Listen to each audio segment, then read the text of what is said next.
Famo sto mestiere qui, coltivare olive, l'abbiamo mandato avanti un mestiere di mio nonno, di mia barba. Ma dove sei viatri a fare il suo lavoro? Siamo a Buscumà, in comune di Prebuno, paese della frazione di Buscumà, in dentro-terra di San Lorenzo. Insomma, tutti i lavori che hanno so bello, so brutto e si cerca di andare avanti anche con questo lavoro qui.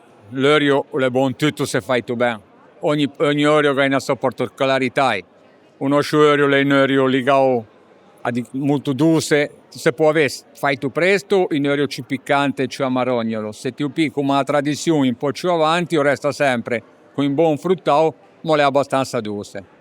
È un orio particolare, è il nostro orio. Ma in tuo paese è difficile parlare italiano. Ah sì? Sì, ormai qualche giovane ormai non hanno abbandonato. Però tra le persone della mia età e le persone più anziane si parla scaginume in dialetto. Allora bisogna andare a Boscomare. Ma assolutamente sì. E come si dice in ta vostra parlare un nome del paese? Buscumà. Buscumà. Tutti a Buscumà. Gli abitanti sono buscumairei.